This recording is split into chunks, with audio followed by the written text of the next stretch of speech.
अस्सलाम वालेकुम। हम पढ़ रहे थे types of decision control structures.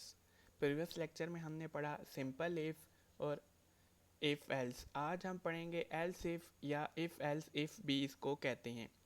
इसमें ये कहाँ पर यूज़ करते हैं और कब यूज़ करते हैं। अगर हमारे पास एक से ज़्यादा कंडीशंस आ जाएं तो हम इफ़ एल्स इफ़ यूज़ करते हैं, क्योंकि इफ़ एल्स में सिंगल कंडीशन के लिए वो बेस्ट है, लेकिन जब एक मल्टीपल कंडीशंस आ जाएं तो वो हम यूज़ नहीं कर सकते।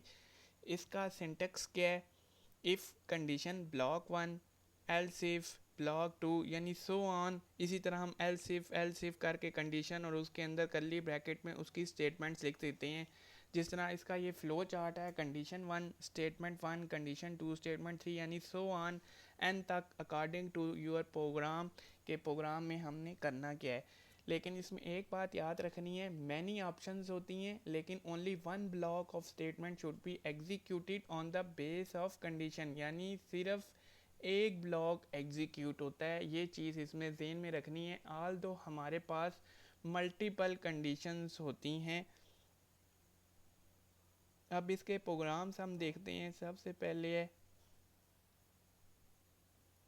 reads a number and print the message whether it is a positive number, negative number or it is equal to zero.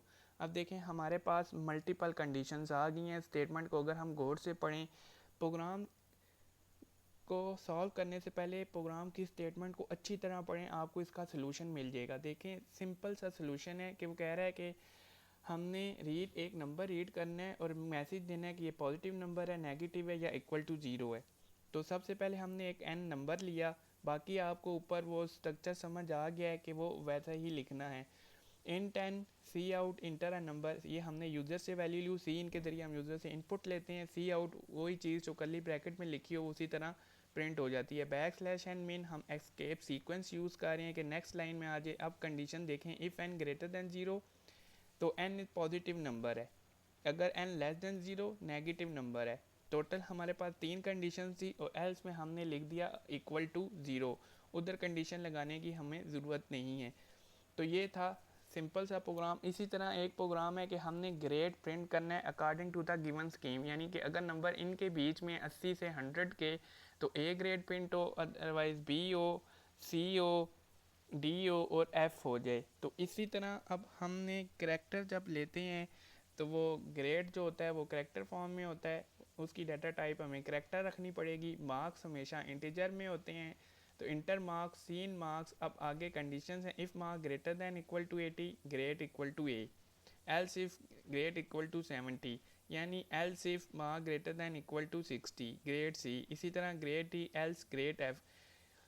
Else में कंडीशन लगाने की ज़रूरत नहीं होती, क्योंकि ऊपर सारी कंडीशंस अगर फॉल्स हो जाएँ तो तब एल्स हिस्सा चलेगा। अदरवाइज़ जो भी कंडीशन ट्रू होगी सिर्फ उसी की स्टेटमेंट एग्जीक्यूट होगी, बाकी कोई भी हिस्सा एग्जीक्यूट नहीं होगा। ये बात इसमें आपने याद रखनी है। अगर इसी तरह इफ़ के अंदर मल्टीपल स्टेटमेंट्स हैं तो हम करली ब्रैकेट्स का यूज़ करेंगे। अगर सिंगल स्टेटमेंट है तो आप करली ब्रैकेट का इस्तेमाल करें या ना करें, आपकी मर्ज़ी है। तो ये था आज का हमारा टॉपिक, इफ़ एल्स इफ़। ये आपने याद रखना है, हम वहाँ पर यूज़ करते हैं जब हमारे पास मल्टीपल कंडीशंस हों लेकिन एट अ टाइम सिर्फ एक ही एग्जीक्यूट हो। उम्मीद है आपको ये समझ आई होगी। कमेंट बॉक्स में लाजमी बताइएगा। इसी के साथ खुदा हाफिज़।